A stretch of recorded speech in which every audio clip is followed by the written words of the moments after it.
Thank you for tuning into the Devy Devotional Podcast, a monthly show focusing on Devy prospects, strategies, and incoming rookies. Now here's your host.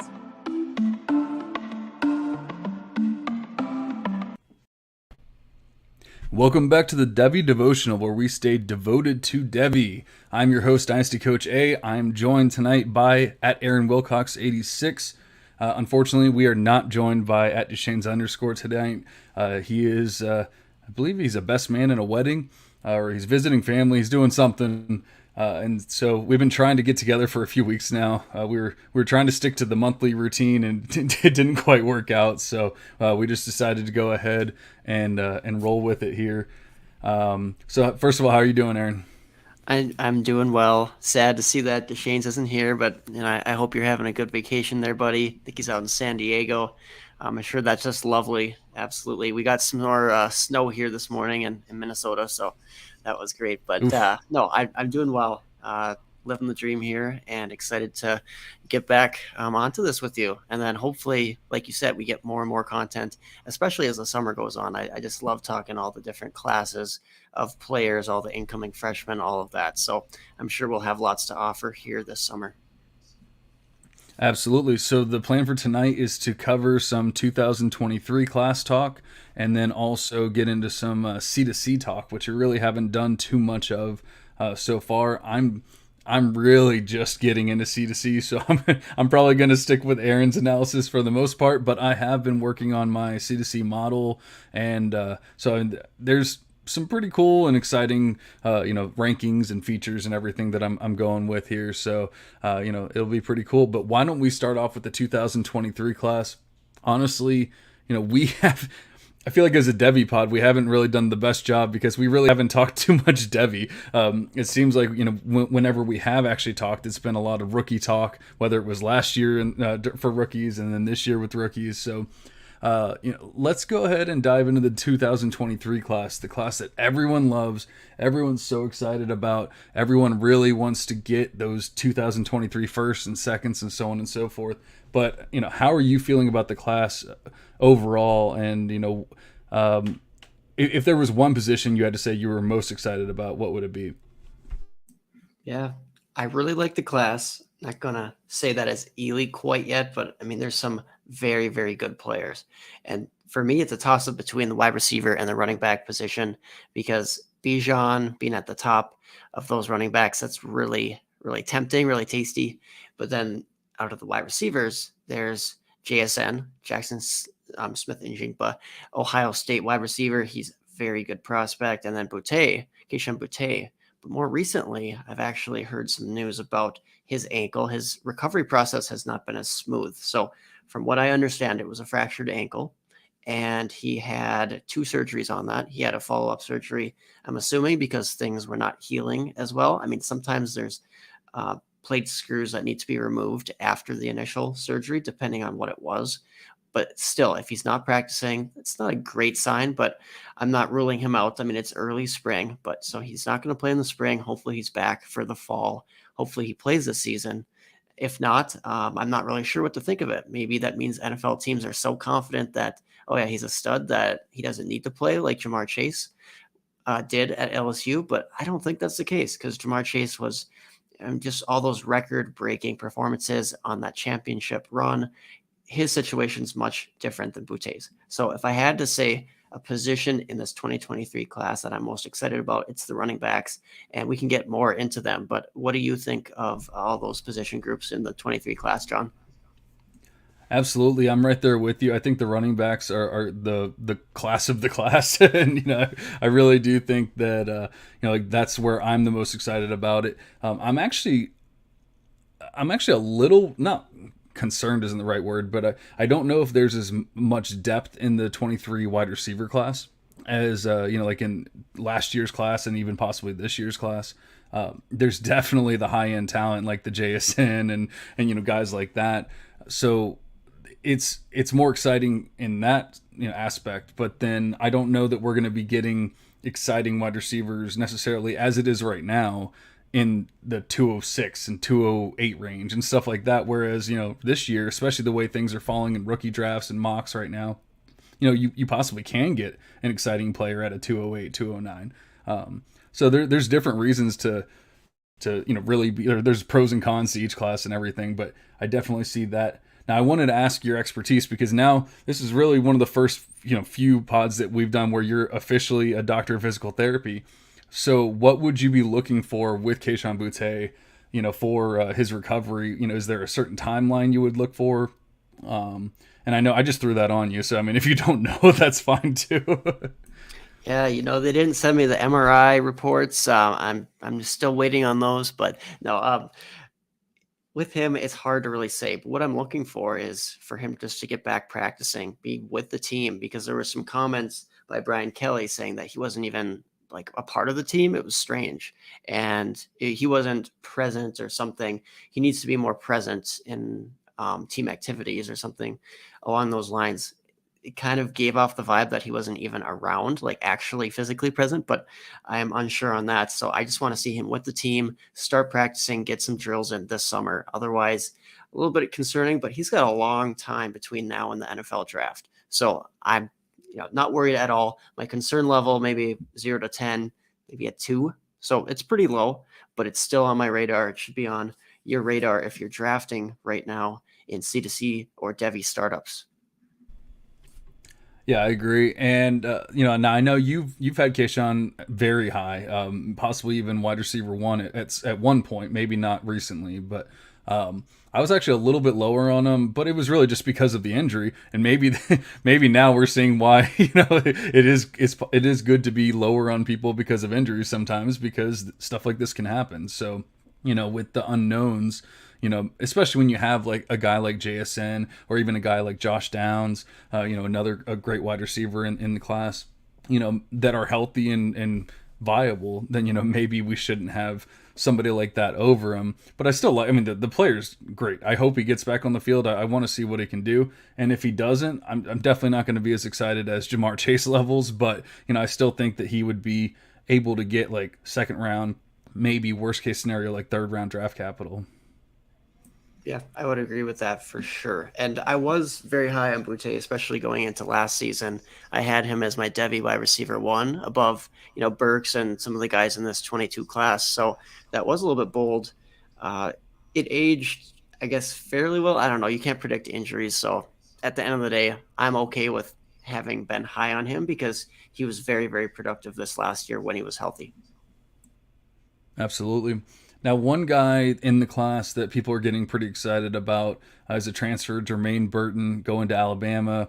People are getting pretty hyped. I've even seen a lot of people, talking about he's a top 5 wide receiver, overall, not even just in the class and so on and so forth. I'm not there yet. Maybe it's just my inexperience with Devy and things like that. And obviously there's so many transfers, and I think it's new to everyone right now. Like what's going on. We're just guys are just going from team to team, and it's changing so much. It's no longer just oh well, he's on a crappy team, so he's got to deal with it. Now you get over to Alabama, and all of a sudden you're Jameson Williams. The thing is, I don't think Jermaine Burton is Jameson Williams level player.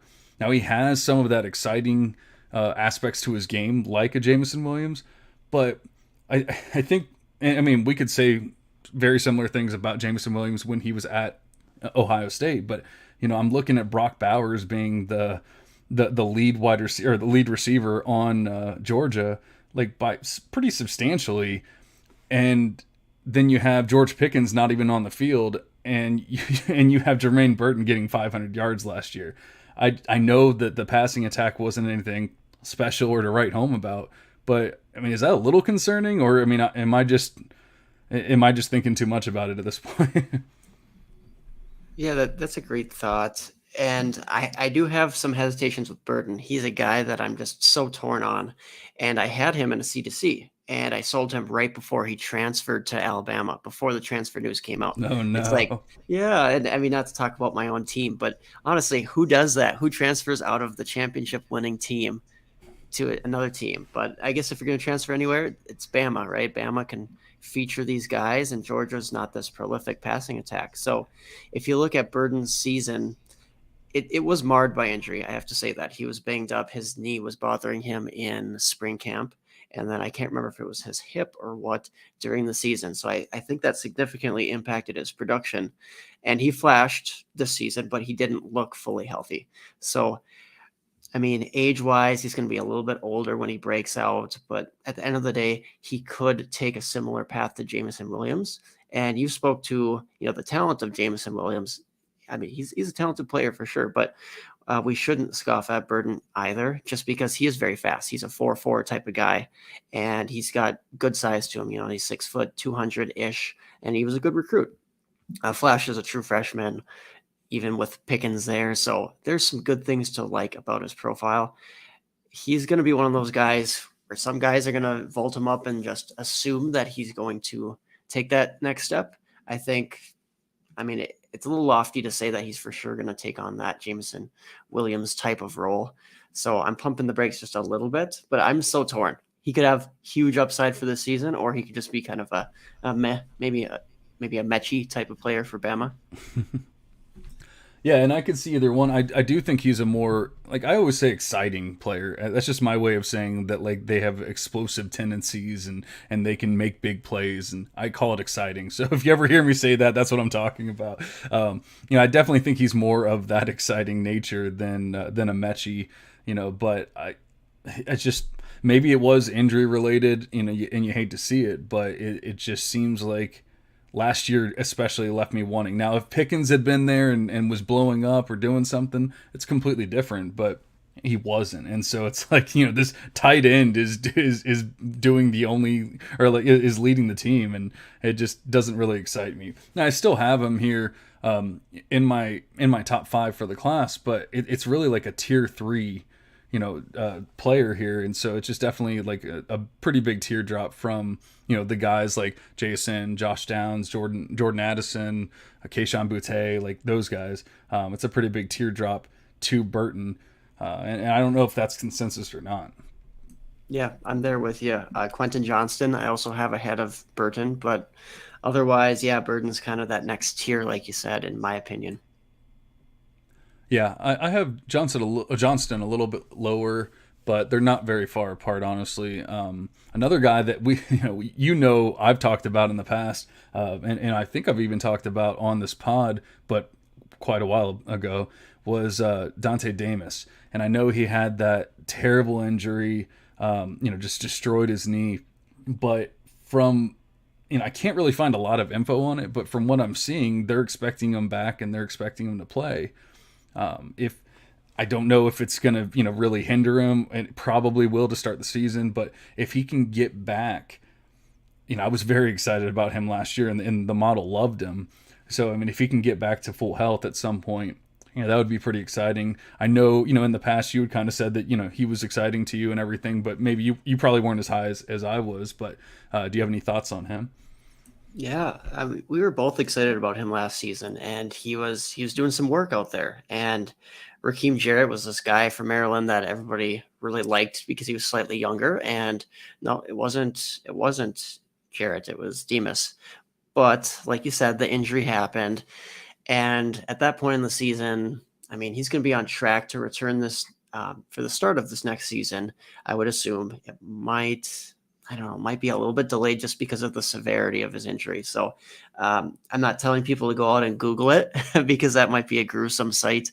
But at the same time, don't Google it. I watched that thing like 3 times, and I was very squeamish. It's a lot of valgus and hyperextension, and so I don't know the full extent of it. I actually heard that it was the majority of that tear was just ligamentous, but at the same time, I don't really know all the information.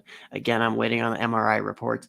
And I think that Demas is a fine flyer. I think you're going to be able to find him pretty cheap in drafts. So that's the appeal for me, is that he has a chance to go maybe round 3, but I don't expect him to be a day 1 pick, even if he has a great season. So you're looking at a day 2 guy at best, in my opinion, with Demas, but a good sleeper for a little bit further down in those 23 ranks.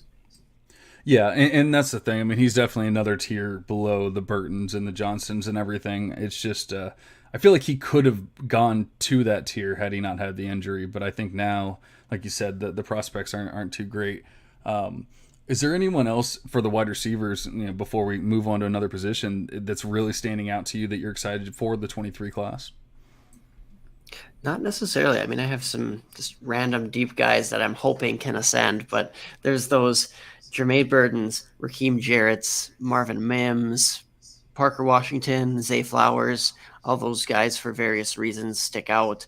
But at the same time, they stick out, but they're not really separating. They're not separating into that top tier of production, that top tier of dominance that you want to see. So they need a big step up this year for those guys, but they have some intriguing things, aspects of their profile. Maybe it's early production, maybe it's a lot of athleticism and being in some decent situations and systems.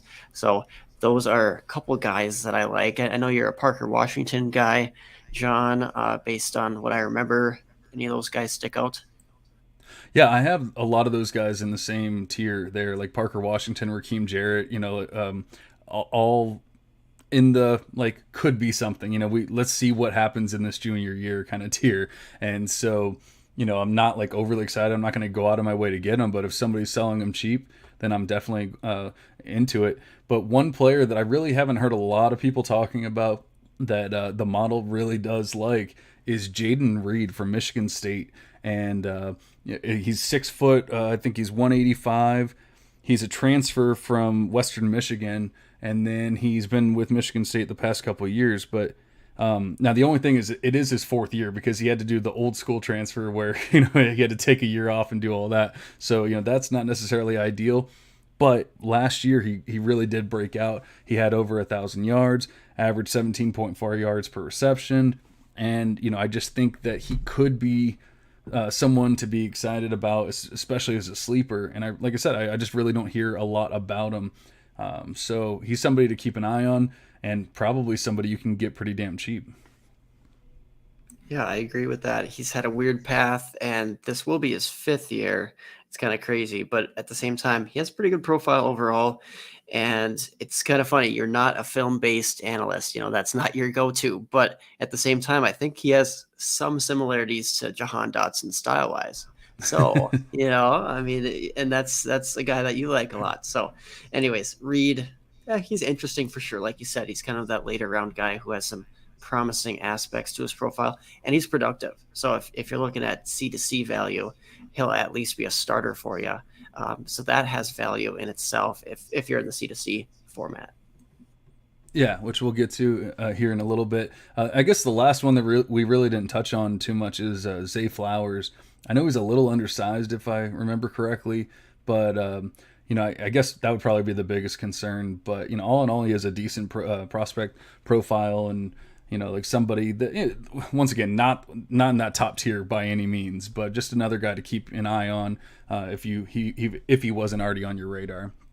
But why don't we go ahead and switch over? We'll save the running backs for last, since we both agreed that was our favorite part of the class. Why don't we get into the QBs? And kind of like what I was talking about with the wide receivers, I don't know that there's necessarily like the exciting depth with the 2023 QBs, because I see the top 2 guys, which we'll talk about here in a minute. But then after that, you have a lot of question marks. But maybe you have a different opinion here. Yeah, and I think this goes back to when you were discussing the class and early thoughts on the class at the beginning of the show today. I think it's very valid at this point to have questions, right? You're saying maybe there's Bryce Young or CJ Stroud at the top. Where does the rest of this class fall? Who emerges?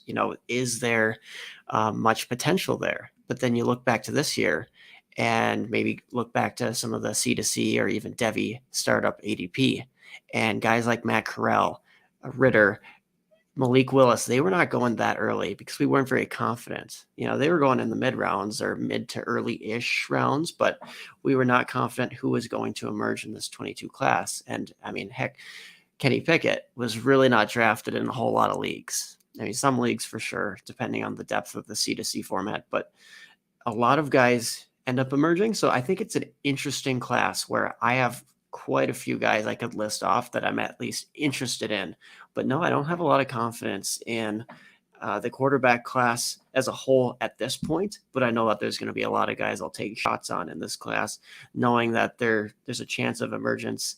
And I'd be interested to hear some of the guys that you're interested in as well.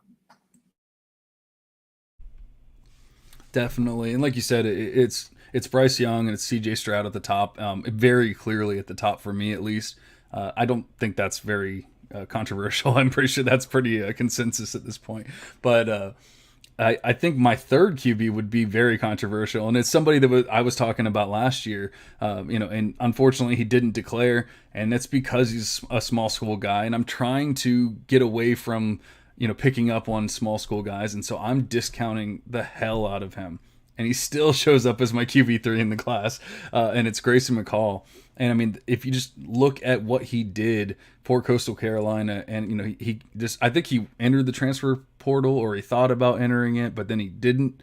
He ended up staying at Coastal Carolina. And so I think it's just going to be more of the same this year, and I hope that means he's going to be drafted. Now, obviously, it's a small school, but we see Malik Willis getting drafted from Liberty. We see Desmond Ridder being drafted from Cincinnati, and people talking about Bailey Zappi and so on and so forth, Caleb Ellaby, whoever else. So why can't Grayson McCall, who's actually much better than all of those guys as far as production wise at the very least, why can't he do it? And the thing is, he has the rushing ability as well. And it's probably like an underrated part of his game. And maybe that's, because of the level of competition, but he definitely has that aspect to where he's mobile. He's not just gonna, be in cement, in the pocket or anything like that. Now I know you're definitely not as high on McCall. I don't think anyone is as I am, but what do you think of McCall? No, I think he's in that next tier, so I think that's very fair. If I'm respecting the idea of tiered base rankings here, so McCall being in that next tier is very interesting, like you said, for the mobility. Yes, given he's a small school guy, that's a ding against him. I'm not sure if the NFL teams will love his arm talent. That is one of the questions I have. Does he have the cannon? Guys like Zach Wilson really rose up, and he didn't have a great profile by any means, Zach Wilson, that is. But he rose up. He had some great throws at his pro day, great throws on his film, and not that Grayson McCall is a poor passer by any means, but that's my one question, if he will truly rise, because that's what these NFL teams are loving. They love that Malik Willis has this cannon of an arm, right? They like his mobility. The mobility is a huge plus, but they want to see that arm talent, however they define that. That can be debated for sure. But yeah, Grayson McCall is a good one. Another interesting one, well, of course, Spencer Rattler is interesting too, right? Oklahoma quarterback transferring to South Carolina now. And I don't know, just an up and down player. There's a lot of things that you can talk about with Spencer Rattler, but I'm just interested to see if he can succeed in the SEC with a team that doesn't have the greatest weapons. I know they're getting some guys in the transfer portal. I still think that there's a shot that he could work his way into that day one conversation just off the raw tools and the raw talent that he has. Can he put everything together? Is he a head case? I don't know. I mean, his attitude going back has not always been the greatest. However, the NFL, again, loves those raw tools and talent. So I think Rattler's interesting. And then it's kind of a big list of guys. We can get into it if you want, but I'm just curious to see if you still have Rattler fairly high. I actually have Rattler tier below this in tier 3. It's just, obviously he was much higher going into last year, which obviously he was much higher for everyone going into last year. But even statistically looking at it, he was much higher, and he had some blow up games, and then obviously this past year was just terrible. Everything fell apart. And then, maybe it was because Caleb Williams was behind him and he felt the pressure or whatever it is, but at least he has a fresh start. No one can have any excuses for him or anything like that. He's either going to hit or he's not. But he is in that next tier. But I still have one more guy in that tier 2, and it's Tyler Van Dyke from Miami. And I definitely think that he is one that's rising. I think there's a new coach coming in, and there's some concerns that I've heard from other people about it possibly not being like a high-flying offense and a lot of passing and everything.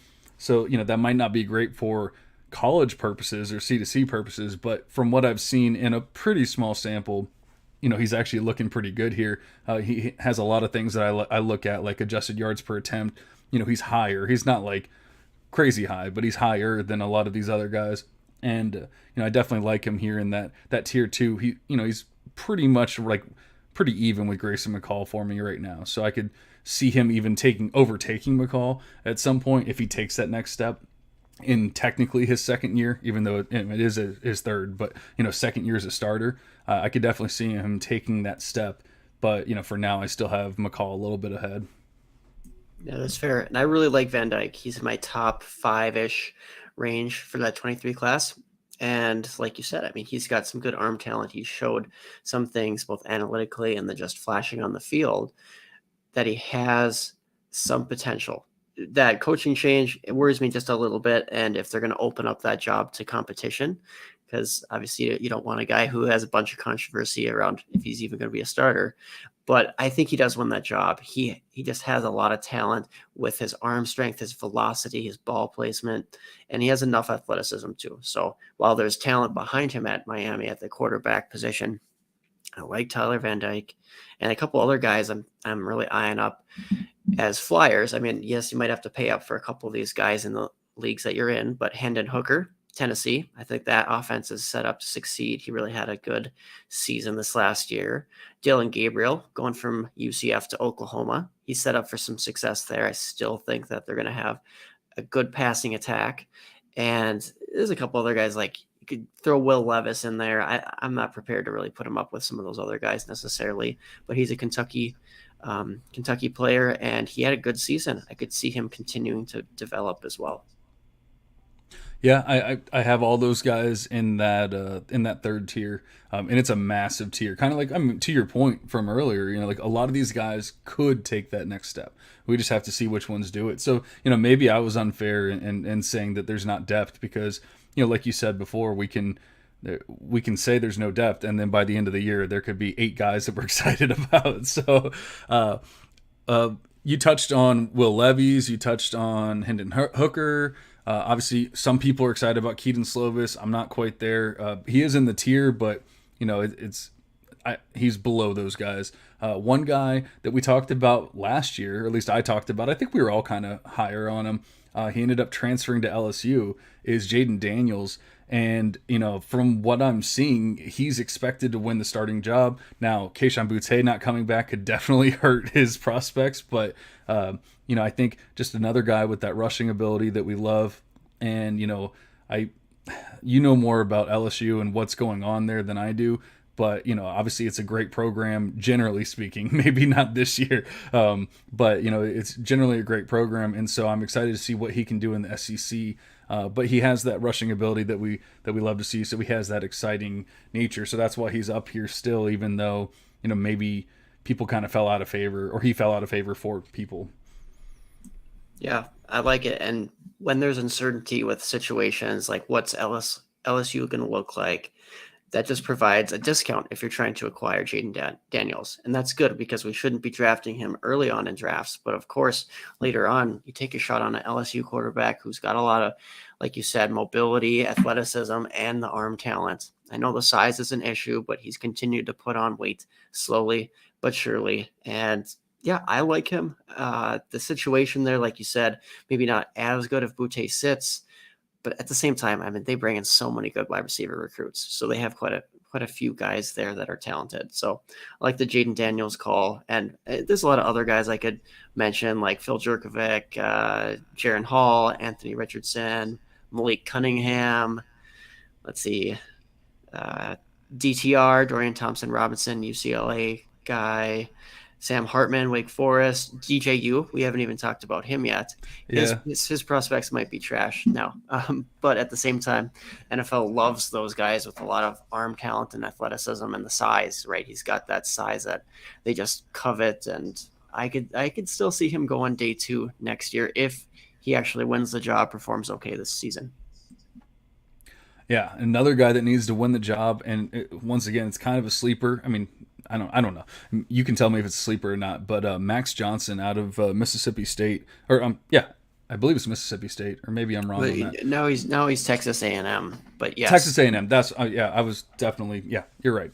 He's with the Aggies now. So I was looking him up earlier today, and it said that he's projected to be the starter. Now he has not won the battle or anything like that, but and I think there's a 5-star freshman there if I remember correctly. But we see these 5-star guys end up being getting red-shirted all the time, so it's not unbelievable for him to win the job. So it's kind of like if he wins the job, but it might be too late at that point. So maybe you go get a Max Johnson cheap right now, and then hopefully he wins the job. But he actually did pretty well at LSU, like decent at LSU and at during his time. And so if he does win that job, I could see it being pretty exciting, and then possibly moving on to an NFL career there. yeah. I mean, good call there. I hope you're right because I have him on one C2C roster. He was just a really late round flyer, and yeah, who knows? He could start there, make some noise with what team they're building there. They have a lot of talent coming in. So yeah, I think that's a good call. And sometimes you just target these uh, well-known teams and just expect a guy to emerge if it's the right situation at the right time. Yeah, and if people are expecting the 5-star recruit to take over, then you could probably get him very cheap. And then if it doesn't happen, then you just make out like a bandit. And I mean, like I said, it's a sleeper pick, so it's you're not paying anything substantial for him. But I think that's enough about the QBs. Let's get into the exciting running back class. Tell us about your best running back. I don't think it's too much of a surprise here. Yeah, we don't need to talk about Bijan Robinson too much because he's just consensus 101 for at least the running backs here, and he has it all, right? He has the size, he has athleticism, production, versatility with his game, great recruits, no off the field dings, nothing that I can think of that should discount him. I know he dislocated his elbow. That was a season-ending injury. I expect him to be 100% by next season. It's not, the end of the world. It's not the same type of reoccurrence rates as, I don't know, maybe a Dalvin Cook with the shoulder dislocations. It's different injury, different concerns. And Bijan should be back, assuming he wants to play this season. He probably doesn't need to, but I think he should be back with Texas. It sounds like he's, with the program right now. It seems like he's present with everything that they're doing, not playing necessarily yet, but yeah, so I love him. But the rest of the class is interesting as well. Maybe not quite at the same level, but a lot of talent. Yeah, and like you said, there's not too much that we need to talk about with Bijan. I always say his name different. Sometimes I say Bijan, I don't know, whatever it is. But I think, it's a very exciting prospect, Saquon levels-ish, at the very least, somebody that you are going to take 101 unless something drastically changes this year. And I think it is a little scary that like every time someone has an injury now, we talk about them just skipping a season and just not playing, and that does get a little scary for us analytics nerds because we need those stats. I mean, don't get me wrong, I can pick up on some players like a Jalen Waddle and even a Keishon Butte and stuff like that, and I need them to play some. But let's move on to the second one. And now I think the next two are pretty close. You want me to say who I have second and third, or do you want to go? Well, I'm interested to see what you have for us. All right, so I think it actually changed very recently. I was kind of like fiddling with some stuff, and especially, I think I was messing around with heights because there were some smaller guys that still had good BMI in my model, but they were 5'8", 5'9", whatever. And so I was kind of messing around with that and changing stuff. And I think that's when Zach Evans took over as my running back 2 in the class over Jahmyr Gibbs. Now, I love both of them. They're both actually not that far off from Bijan Robinson, but model-wise. But he's definitely in a tier above, like a class above, whatever you want to call it. But they're right there, the next two guys. I technically don't have them in their own tier, but just looking at the scores, I probably could if I wanted to be really picky about it. But how do you feel about those guys? Did I get it right? So I honestly love Zach Evans. He's been a guy I've always tried to acquire my Devy and my C2C leagues, and as a recruit, he was right behind Bijan. So Bijan was number 15 in the class just overall. and Zach Evans was number 16. So two peas in a pod, but just very different as, Bijan doesn't have any of these concerns versus Zach Evans. If you kind of push away the production, he's been great when he's been on the field, especially this last season. He does have some issues clouding him, and that's why I couldn't have him in the same tier. He's too volatile of a player, partially because he's transferring. He's transferring from TCU to Ole Miss. It's a new system he has to learn. Also, it kind of seemed like he didn't really get along with the coaching staff there. There were some concerns coming out of high school with his strange recruiting process. There's been some injuries so far. So there's just these little things that kind of are murking, or they make the water a little murky around Zach Evans. So I actually have Jahmyr Gibbs, surprise, as my number 2 guy. But I think Zach Evans, if he didn't have any of those other issues, he would be my number 2, because he's more that workhorse type of player, and he's a very talented pass catching back and rusher. So I don't mind that ranking if we're just kind of saying I want the upside of a great player. Yeah, and I mean, like I said, they're both very close, so it does get a little bit nitpicky, but it's just how it is right now, and obviously I'm very excited to see both and see what they do, and also with Evans transferring, if he's going to keep it up at the new school and with the new program and whatever's going on there. So very interested to see that. The last guy in the tier for me is Sean Tucker. I don't know if that's just from your reaction, it seems a little hot. But what do you think of Tucker here? Yeah, certainly we can talk Tucker. I thought you were going a different direction there, which is okay. Sean Tucker, I do like him. He's a guy who really came on this season. I mean, he was great as a freshman as well, but he really dominated this season. I mean, he blew up. And is the NFL really going to value a Syracuse running back as heavily as maybe a Bama running back, maybe an SEC guy? I'm not so sure about that. And I think he has enough size. It seems like he's 210 pounds, so he's bumped up that weight, so I'm not really concerned about that as much. But he doesn't seem like he's the most shifty or explosive as well, so he's not quite in that upper tier that we were just discussing for me. However, he's in that next tier down, and I think for C2C leagues too, he's going to produce like a stud. So definitely a guy who has value and has day 2 potential in my book. Yeah, and I mean, I think like you said, maybe his weight recently was changed or updated, on the website, and so that might have been why he bumped up, because he did kind of jump up in the rankings for me, and a lot of it has to do with BMI and stuff like that, because that's what the NFL is looking for, especially with these workhorse backs. And so once he hit that 5'10", 210, that's almost ideal, size, or getting pretty close to ideal size that we're looking for. I understand the concerns with Syracuse and and everything, and so maybe that's one I need to go back and look at a little bit more. Is the NFL gonna really look at him the same way the model is? But I think at the very least the talent is there. So who was the right answer there? Who was the right number 3? Yeah, I do think that this is the right number 2 in my book. Is Jahmyr Gibbs, and Jahmyr Gibbs. I'll tell you a little bit about him and why I'm so high on him. And just to be clear, yeah. I have Jahmyr Gibbs above. I was going beyond that. I had said Evans, then Gibbs, then Tucker. So I just want to be very clear about that. Oh, okay. I'm sorry. I did miss that part. But yes, and Gibbs is a guy that I think the community has moved up to almost a consensus at number 2, which is a little spicy, but I get it. I mean, going from Georgia Tech to Bama, and I mean, that's a pretty wide open room, and he's running with the starters, looking great, expected to get a heavy workload there after being a great recruit. So I think he has the size, not quite the size of maybe a Zach Evans or a Bijan, but at the same time, enough to get a heavy workload there, and very, very talented as a receiver. So he has that all around skill set that I like to see. So I'm pretty high on Jahmyr Gibbs. I'm probably not even high enough, just because, I mean, I have 0 shares of him, so maybe I should just be going out trying to buy him. But I think same with Jermaine Burton. These guys who end up at Bama, their stocks go up really high, and they become very difficult to acquire. So I like Jahmyr Gibbs there. I'm curious, is there anything that really sticks out there that brings him down for you?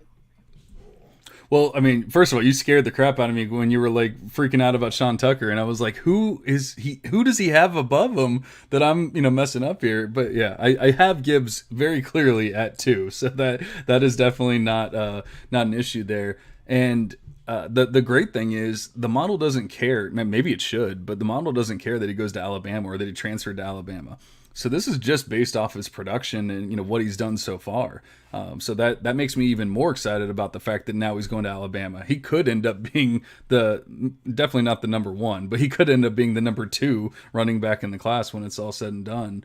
Behind Bijan, of course. But I think, like you said, I mean, he has just about everything that you're looking for. Maybe not fully the workhorse size, but just about everything else that we're looking for there. So that's a tier break for me. Is there anyone else that you would have in that, like, top 2 tiers? Yeah, I don't really have anybody else. Top two. I guess we could go on to the next tier, guys. Because for me, I mean, Tank Bigsby could be there. There's a but um, but, yeah, Yeah, no very problem. Sorry, Aaron's having some mic problems, but I'll go ahead and take over for a minute. He can figure that one out. So getting into the next tier, the first one for me is kind of a difficult one because you're talking about a guy in Blake Corum who has some competition, going from Donovan Edwards, a sophomore. And so, is Donovan Edwards going to take over? I believe that's right, right? Corum and Edwards, correct? Yeah. Okay. I just wanted to make sure I wasn't talking out of my ass there. But, I saw a lot of exciting things with Corum last year. It's just going to be, is he going to keep the job, win the job, whatever you want to call it? Or is it just going to be a split? And maybe it's going to be, a Javonte Williams and Michael Carter kind of deal, where they just do a 50-50 split-ish, something like that. But regardless, that's why he's down a tier, because we don't even know if he's necessarily going to be, the stud running back for this team. But from what I've seen so far, he definitely has some exciting aspects to his game that I would be looking for. Looks like Aaron is still messing with his mic, so I'll just keep talking here. Another one. Okay, now this one's spicy. And I talked to Aaron a few days ago, and I told him a player that I had in like one of the top tiers, okay, he's back. So before we get to the spicy part, Aaron, what do you think of Blake Corum? Yes, can you hear me? Yeah, I can hear you. I am back. Okay, that feels great. So Corum, I do like him. I was gonna say one last guy that I may have in towards that top tier. I guess if we're calling Bijan like the tier after Bijan, the top tier is Tank Bigsby. Interested to hear your opinion. I know that you're not quite as high on him, but if we're bringing it back to Blake Corum, I do like Blake Corum a lot. I mean, I'm not going to try to knock him. I just don't know if he has quite the upside of some of these other backs. And like you said, Donovan Edwards is there. I'm not so sure that Corum's is going to be the lead back there. He might be the 1A or 1B. And I still think he'll be productive. So at the end of the day, he's a fine back. Just not sure about the upside when we compare him to a couple other guys in this class. Definitely. So I know people have been all over Tank Bigsby for 2 years now, and I think at one point he was even kind of up in that Bijan territory, where people were arguing one or over the other, and it could have gone either way. I definitely don't think that's even close, at least at this point. And maybe I wasn't really paying attention to it back in the day, but I know some people have talked about him possibly being injured last year because we saw a drop off in certain stats and stuff like that, but it's not being reported. So, all we have to go off of is that everything's fine and he wasn't injured. And so unless something comes out and it's drastically different, he does not show up very well in the model. And it's crazy because he has the requisite size. He has a lot of the things that you would look for. And, obviously the excitement of, everyone that loves him, but yet he's not. Now, this isn't for the class. This is overall, but he's not in my top 12. And that's probably pretty spicy for people. But, I think it's just, he really needs to have a very good junior year for me to move him up into the, like especially that second tier. Right now he's actually in my tier 4 for running backs, so below the tier that Corum's in. And like I know a lot of people are falling off on him, or like are dropping him back in their ranks, but I definitely feel like I'm a lot lower than even they are. Yeah, I would say that you are lower than probably the consensus, right? And that's, I mean, it's understandable, honestly, because I'm not sure how athletic he is. And we know how the NFL loves athleticism. And look how we're fading Isaiah Spiller right now. I mean, it's ridiculous. And the guys, I think that Isaiah Spiller may be more bursty or at least faster, top end speed wise, than Tank Bixby, and probably more elusive. I mean, I know he's literally a tank. He's very, very hard to bring down. He runs really hard. He craves contact, and that's fine and all. But at the end of the day, I think you need to be a bit more explosive as a back to be really in that top end. So he might get day two capital, honestly, just because he's been playing it in the SEC. He's a very good recruit. He has the size you're looking for. He has the power. He also is a capable receiver. He's not going to be a great one by any means, though. So some concerns, of course, about his athleticism, his top end ability. I do think that he still has a very good shot at day two, but maybe that's just me holding on to things. And that Auburn system is just, it's a mess. I mean, that whole program, kind of a dumpster fire right now. And I don't think he's going to have a huge system or a huge season in that system, because I just don't think the team is going to thrive this season. I think that they're going to be struggling, and I think he'll try to carry the offense, and it's just not going to work. Yeah, I agree, and I kind of see in the stats that what you're talking about, and just everything fell off in the year 2. And if we can't go off of the injury, like I said, then I think we just kind of have to say this is who he is, and obviously that could change in the junior year, but we just have to see. But I think he still has enough name cachet to where maybe he's worth selling right now, and possibly trying to go get one of these other guys moving up into a Sean Tucker, Jameer Gibbs, or somebody like that. Sorry, I was going back to my other page. So the guy I was going to get into that, obviously Aaron knows all about it because we've been talking back and forth in DMs, but it's my boy Lou Nichols. And I first told Aaron about him, and not that I'm telling him about the player, but I was telling him how high he was in the ranks, and he kind of freaked out, and he was just like, he was basically just shocked that I would have Lou Nichols that high. But then 2 days later, I get a DM. Hey, you know what, John? I was watching some Lou Nichols tape, and he might not be as bad as I thought he was going to be. He's got some bursts, so on and so forth. A bunch of film talk. I don't know. I fell asleep halfway through, but he. But yeah. So tell me about Nichols. Are you as high as I am now? Yeah, yeah. The film really won me over. No, I'm just kidding. He's very productive, and just going back and watching him this season, it was great. So he really had the production he had this season, just because Kobe Lewis ended up being out for 2021. But that's discounting his talent a little bit, because I thought he was more bursty than what I had seen previously, and honestly, he flashed a lot. So if there's going to be a small school guy who could emerge, I could definitely see him being one of them. We just know that the NFL, they really, really want these guys from a little bit better competition. So that's certainly a concern. But he has the size. He has solid enough athleticism that I think Lou Nichols has a shot at day two, has a shot at being a good role player, or, potentially a fantasy starter at the next level. So I'm not confident in him, but at the same time, it's not like you're drafting him in the top couple of rounds. Like, I think that at the end of the day, he's a good dart throw in those kind of like early-ish mid rounds. If that makes sense. Yeah, definitely. And then you actually thought I was going in a different direction, but is there anybody in that quorum tier? I'm sure you obviously don't have Nichols there, but like, is there anybody else in that quorum tier before we get to the next one?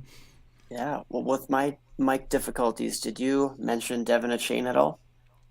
I have not, but I know that's a player that we both are excited about, and technically he's a teardrop below this for me, but he's the next player on my list. So I don't know if that's where you're going. Yeah, no, I wanted to mention him for sure because I have him higher than Nichols, and that's just because of this guy's dynamic playmaking ability. His speed is unreal, and he was a guy, despite his size, despite that he's also on the track team, he's putting up great production. So, well, I should say great production for sharing the backfield, right? For this talented backfield with all this star power, or I guess depending if you think Isaiah Spiller's a star, but at least he's a solid player, and Devin Achane ate into that. And honestly, what he does show is that athleticism, and he's proficient in the passing game. I think the NFL is really going to like what he brings to the table. Of course, the size is the issue, right? I mean, Yeah. 185, yeah, not ideal. But at the same time, these guys, they can put on a little weight, and if he can get up to like 198, something like that, his athleticism's good enough where I think the NFL will overlook that. So in order to be drafted or valued highly by the NFL and be that small, you have to be really, really special in one area. And I think that a chain is special enough. But I don't know. What do you think? I do, and just to be clear, I have him right above Tank Bigsby. So I do really like a chain. It's the size, man. 5'9", 185. It, like I said, that's actually what I did this week, was just go through and say, look, the NFL is not going to like these players as much, as the production shows. And so that's what, kind of what I did. And he's still up here. He's just, because of that size, like, we need to see him grow basically. If he was 195, he'd probably be in that tier 2 for me, honestly. I mean, with the athleticism that he has and everything, I know that speed. But like you said, he made Isaiah Spiller look bad on his own team. He's half of the reason why I don't even like Isaiah Spiller, or I didn't, even before everyone else figured out that he's not very good, or at least not very athletic. Yeah. And yeah, Shane, I mean, he tiny. That's kind of the reality of it, but at least he's not as tiny as another guy here, Deuce Vaughn, Kansas State, right? I do, amongst the very small backs, I do prefer a chain because at least chain's got, another 15, 20 pounds on a guy like Deuce Vaughn. So I don't know if you were even planning to mention Vaughn with this group, but at least in C2C leagues, and for sure CFF, I mean, if you're playing college fantasy football, Vaughn is like a top 5 pick. He's ridiculous with his production at Kansas State. But yeah, I do prefer a chain between the two in like a Devy or a C2C format. Yeah, I have Vaughn so much lower now. I know in the past we talked and you were like, look, he's going to be great in C2C, and we just don't know what the NFL is going to do, and so I'm just trying to avoid those kind of like traps and everything. It's just a guy that, what is he, 5'6", like 160 pounds, 70 pounds, whatever he is. He's too small, man. Like even if he grows, he's not gonna he's not gonna be big enough for the NFL. So it is a little sad. I mean, obviously that we always have those rare outliers. He could be that, but I'm probably gonna let him. I'm unless I'm getting him really cheap, I'm probably just gonna go ahead and assume it's more of a C2C play. Which we probably need to get into some C2C talk here real quick. But I know there's a few other players that maybe aren't as exciting, but that we should probably touch on before we switch over to the C2C. Is there anybody? I know like a Zach Charbonnet. A lot of people were excited about him last year, or going into this draft before he ended up not declaring. He's still up there in that like next tier for me. Jalen Mitchell. I don't know how you feel about him. He has the size that we're looking for with the 5'10", 220 pounds. Obviously Louisville, not the most exciting program and everything, but just that size and production that we're looking for there. And then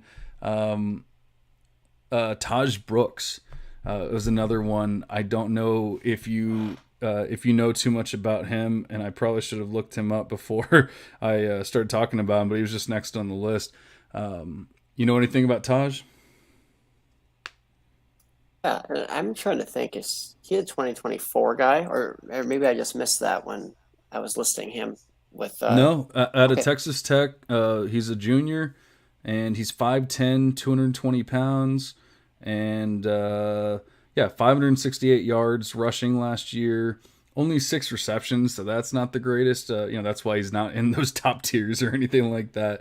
But I think this is more the size and if he can get a starting role, because I mean he only had 90 touches last year, or right around 90. So not he definitely wasn't a workhorse for Texas Tech, but if he can get more of a role, and I really haven't looked into him, so he shouldn't be this high, but he's in tier 5 or 4. He's in tier 4 for me, so it's not he's crazy high or anything like that. Yeah, and that's a name that's been tossed around a little bit more as a sleeper, like you said, in some of these drafts, if he gets the opportunity. It's kind of a murky backfield, so I'm not sure who will emerge or if there's going to be one specific guy that sticks out. And same with Mitchell, too. I mean, they're bringing in Tyon Evans, a transfer from Tennessee, who's good last season. Then they have some talented underclassmen there as well. So I think that Jalen Mitchell out of Louisville, he's going to have some issues getting playing time. I think Brooks may as well, but I think that they're fine dart throws because sometimes those guys in crowded backfields, they just emerge and they eat and they have NFL size, like you said. So, amongst other guys that I was looking at, I got to see here. Zach Charbonnet was the guy you mentioned, and I was so low on him. About a season and a half ago, coming out of Michigan, I was like, he's not going to do much at UCLA, and he actually looked really good this season. And now he's going to have even less backfield competition. Brendan Brown is gone, so I think he has top 10 CFF upside. So that could also, attract the attention of NFL teams. He could be a day 2 guy. He has that workhorse size. So Zach Charbonnet, certainly a good mention. Chase McClellan, I don't think he's going to eat into the Jahmyr Gibbs volume significantly at Alabama, but at the same time, we have seen before Alabama share the load, like Josh Jacobs, Damian Harris. If Jahmyr Gibbs is not big enough to be that true workhorse back, maybe Jason McClellan is the complement to him. And I think he's certainly a guy who has the size, has some receiving chops to him for a bigger guy, which is kind of surprising. You wouldn't really think that from watching him. But yeah, McClellan's a guy. And I mean, he's well known in the, C2C landscape. People thought, going to Bama, being a good recruit, a top 6 back in his class. Of course, he had some hype, but McClellan could be a good guy to buy on his depth. Maybe Eric Gray, if you like him, going to Oklahoma. Another He, guy he, he was next on my list. I like it, and I was really high on him last season, and I know he disappointed for whatever reason. He just didn't, whether it was getting along with the coaching staff going into the new team, or he just didn't really grasp some of the playbook. I don't know what it was, but Eric Gray didn't perform up to his abilities. He has a lot of ability, and maybe he'll put it together finally at Oklahoma this season. So that's another name for you. No, I like it. And as far as McClellan, he was somebody the model was really high on last year. Obviously, he didn't have the year that we were hoping for. So, but he's still up there and probably rightfully so in about this tier of guys. But, you were touching on the CFF part of the game. So why don't we go ahead and get into the C2C part of the game and, give a little bit of strategy before we get out of here. Now, I just joined my first Devy league, or I'm commissioning my first. I'm the commissioner of my first Devy league, and so I just did my first Devy draft. I drafted C.J. Stroud, Josh Downs, Donovan Edwards, and Lou Nichols and Grayson McCall. So some names that we've touched on today, and I'm pretty excited about that, especially with the squad that I have. But I don't have any C2C, experience whatsoever. We are both in a C2C league that's going to be starting up here pretty soon in the next month or so. So I'm excited, but I don't have a lot of experience. So I'm going to kind of hand this on over to you, and then I can get into what I started doing with my C2C model and what I'm looking for there. But we're going to go with the experience of Aaron here. Sure thing. And I made just a couple of points here that I wanted to touch on. If you're drafting C2C league, try to draft the NFL prospects early. And this may be a popular strategy, of course. Try to get the guys who have a really good shot at NFL draft capital and who are actually good, from a prospect's analytical profile or whatever profile you look for. If you're really more film based, draft guys that you really think that the NFL is going to value and draft uh, highly in their draft, because that really dictates a lot of their value and future success. So you can always find these CFF, these college producing guys later on in your drafts. There's just gems to be found. You don't have to reach on the Mo Ibrahim's in the 5th round of a C2C startup. Like, there's going to be workhorse backs that you can find, like a Lou Nichols, late in your draft, guys who are going to emerge. So absolutely can wait. You can get the next Kenneth Walker. Absolutely. You don't have to draft that early on. So that's one of my startup tips that I would say, strategy wise, in a draft. And then, kind of building on that, always keep in mind, if you're debating a player, is this player going to be a college only guy, or is this guy at least a potential NFL guy? So keep that in mind when you're trying to differentiate these guys, because sometimes it becomes really muddied. You're like, he has a small chance at NFL, but if he's not going to produce on the college end, he's unlikely as an NFL prospect. Then that's kind of where I'm like, pick one or the other, and pick a guy with a good NFL shot, or pick a guy with a lot of college upside. Um, if he has kind of neither, then what are we doing here? So that's a few strategies around who I select and when I select them.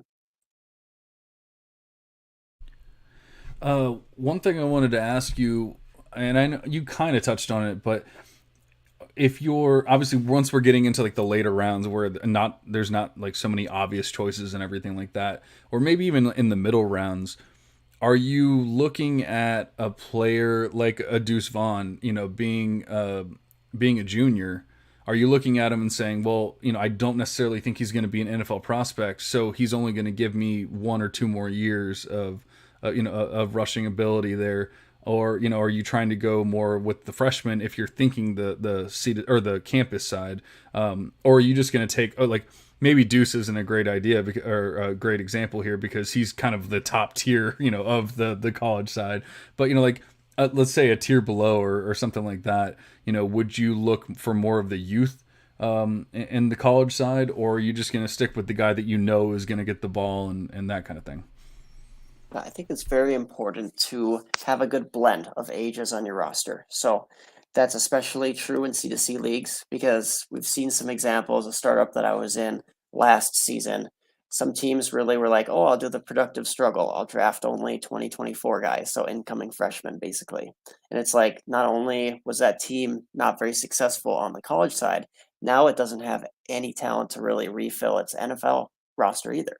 So it's like that C2C roster is a nice filler, right? It's a nice feeder into that NFL side. So I like a blend.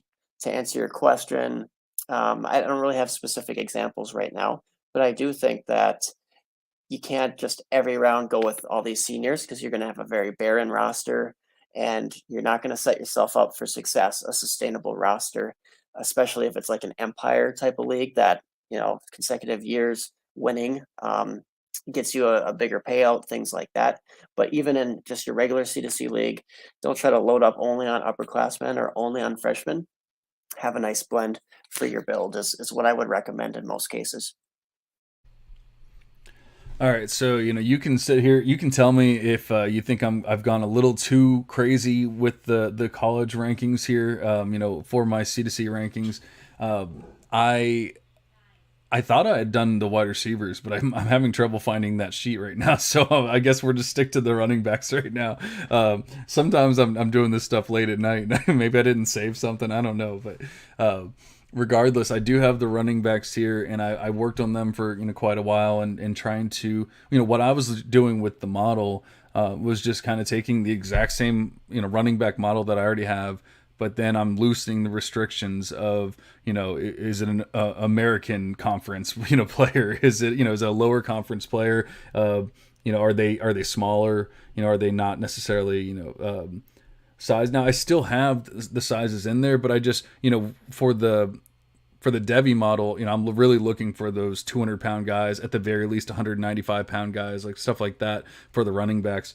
I kind of, like I said, loosened the restrictions, and I got down to like 185, and even below, it's not going to kick anyone out just because they're 175 or whatever. It's just going to kind of it's not going to have them up high because I still want to have the Devy hits or like the possibility of a Devy hit. So, you'll see with my ranks here, I have this is all the classes, so this isn't even 2023, but we have Travion Henderson, Bijan Robinson, Zach Evans, and Jameer Gibbs. Like nothing really changed there. But then getting into number 5, we have Lou Nichols. So he moves up a few spots and probably even a tier if you really wanted to, think about it, just based on what he's probably going to do this year. Then we have Deuce Vaughn, like we were talking about before, even with that size, just what he's going to do on the college side is just going to be unbelievable, most likely. So he really skyrockets up there. But then we have Blake Corum, Sean Tucker, Devin Akane, who moves up once again because of the size, Donovan Edwards, and then Rasheen Ali. And then there's a freshman after that. But Rasheen Ali kind of rounds out my top 10, top 11, whatever you want to call it. So what do you think? Do you think I went a little too far with the college side there, or do you think it's a pretty good mix?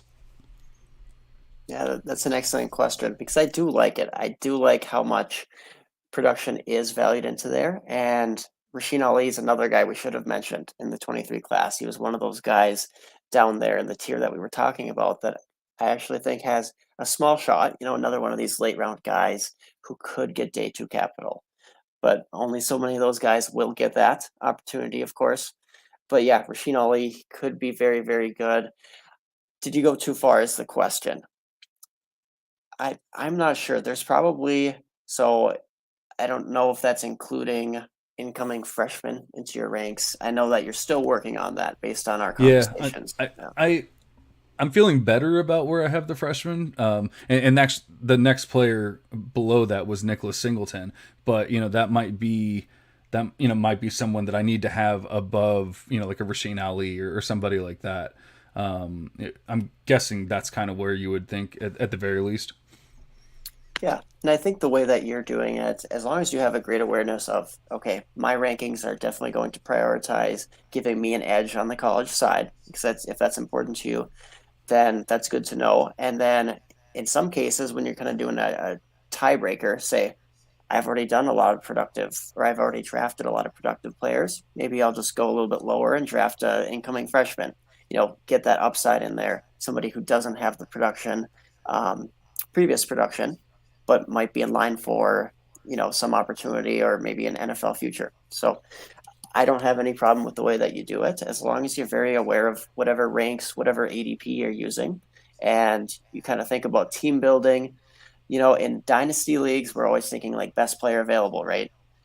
In Devy, especially C2C startups, though, we're looking at kind of a nice blend. So sometimes we might say, well, I really do need some more blend of young guys. So you might reach a little bit or try to trade back a little bit, something like that. So I think your ranks themselves, I have nothing wrong with those, just knowing that they weigh production quite heavily. Yeah, definitely. And like you said, I want to win both sides. So, I'm trying to get like that perfect mix. And I just started working on the C2C ranks last week. So, I mean, these are definitely not, finalized, especially the freshmen.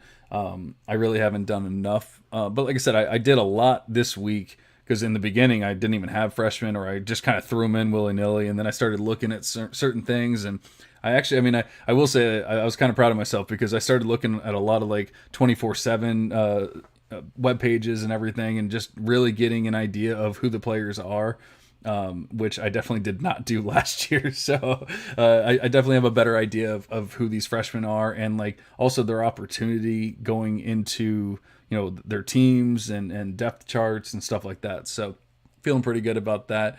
But another thing with Rasheen Ali is, like, there's no guarantee he's even coming out in 2023, being, coming from Marshall. So, I mean, you could have 2 more years of him getting, 1,500 yards and whatever he had. I think he had some receiving as well. Yeah, he had 45 receptions, 334 yards and receiving last year. So, you're talking about 1,900 yards last year. I mean, he could even better that. And then, like I said, there's no guarantee. Now, if he does that, if he does even better, then maybe he will come out, but there's no guarantee of it.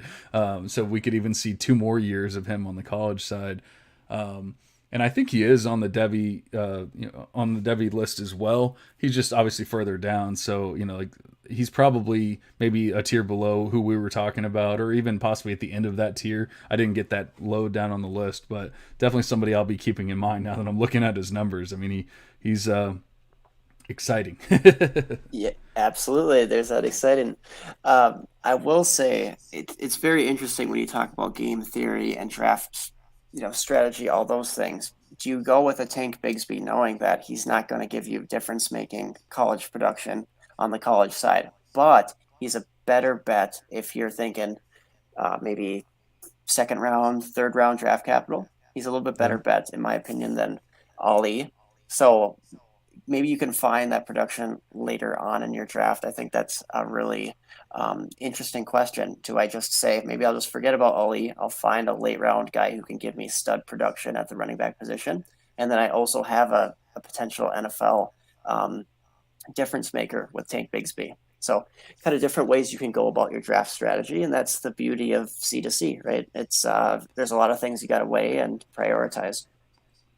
You could almost look at it the other way as well, though, and you could say, I'm not as high on Tank Bigsby, but the NFL is, and most Devy players are. And so you could go and sell a Tank Bigsby for Rasheen Ali plus, and make that kind of move instead. And I'm not saying either way is right or wrong, because, like you said, that's the great thing about C2C is there's probably not a right way to do it necessarily, because you're gonna miss and you're gonna do all that, but if you have a guy like that that's kind of falling down rankings, and I've already said to sell Tank Bigsby like 3 times in this episode, but you can tell I do not like him. But maybe that's the way to do it is sell and get a guy, or you sell a guy that you don't think is really going to help your Canton side anyway, or at least not as much as other people are thinking. And you go sell them, and you get that production on the campus side. And then possibly you get something on the Canton side as well, like a second or whatever it is, some kind of throw in, and you're just helping both teams that way. And that's just 2 players. I mean, that's only one way to look at it, but it just, when you start talking about it, I'm like, or we could do it the other way. There's endless possibilities, that's for sure. It's yeah, it's kind of mind-boggling when you think about all the different angles that you could go. All right, is there anyone? Since we're just probably going to stick with the C2C running backs here, we're already at over an hour. So, anyone on the C2C side for the running backs that you're just really excited about? I know we have a draft here in a couple months, but you don't have to give everything away. But anyone that's sticking out that maybe should be in that like top 12 or top 18 range. Yeah, this is a guy that I know you like to a certain degree. Dwayne McBride, UAB. He has workhorse size. Another small school guy. So, I mean, how many of these guys are actually going to get good draft capital? But if we're just talking about some of his production, some encouraging metrics, absolutely. He's a guy that I would definitely consider for that C2C side of things. So I could see him. Off the top of my head, I don't have too many others. I mean, there's plenty of guys you can go if you just dig deep enough and look at who might be stepping into a situation. So that's one guy, though, McBride, that I would recommend. You'll never guess who the running back below Nicholas Singleton is in my C2C ranks. It's Dwayne McBride. There you go. There you go. Yeah, it was so funny because when you said it, I'm like, wait a second, I'm pretty sure he's pretty far up there, and I'm looking, I'm like, yep, he's the next guy. So I definitely like the call there. I'm glad we're in sync. Like I said, it's a new process for me, so I'm feeling pretty good about it. You can find all of those rankings, and I'll continue to work on them on my Patreon. Obviously, we're going to talk about them here on the show, but if you want that, not only the full list of rankings, but it's going to be constantly updating during the season because I download the stats every week, and updates the model. So I mean, it's week to week, and I know that you're not going to be picking players up on waivers necessarily. I know there's some leagues can with C2C, but for the most part, you're probably not. But that doesn't mean that you can't make these trades that we were talking about. And so it's important to keep these lists updated. And I don't know about you guys, but I've looked. I've been working on rankings, making sure I'm not missing people. And there's a lot of terrible, or at the very least not updated rankings out there. And like just guys that haven't even been a thing for 2 years, up in like top 12s, and or it's like the last time it was updated was August of 2021 and stuff. So it's kind of tough to get those C2C rankings. I know there's a couple specialized sites like C2C.com and all that kind of, or campus2canton.com and places like that, but yeah, there's not too many options out there, honestly. So I'm hoping to be a good option for people. And obviously Aaron is, he's shown we don't have a show sheet. We're just talking here. I have all the stats pulled up and everything. Aaron's just talking. Dude has the knowledge in his head. Like, he knows what he's talking about. So if you ever want to talk to me, you ever want to talk to Aaron about any of these prospects or anything, we're always willing. Slide into the DMs.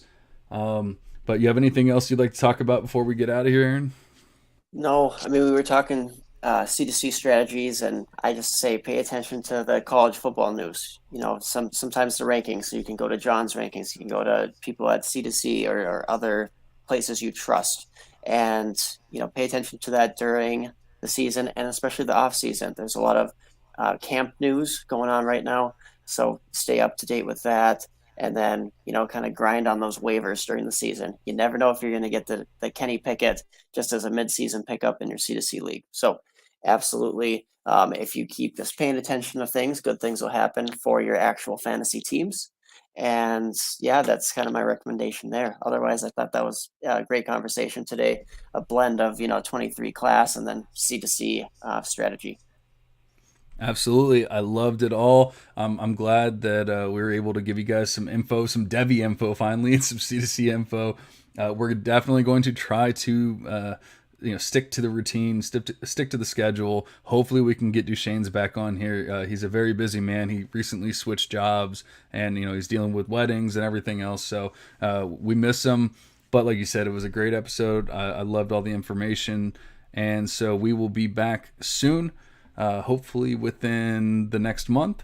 And at that point, we should have some information about who won these camp battles and things like that. And, we can really start talking, like I was saying, Max Johnson before, like maybe he won the battle, or maybe the freshman won the battle, and we'll have that info. We'll get back to you as soon as possible. But for now, we're going to go ahead and cash out.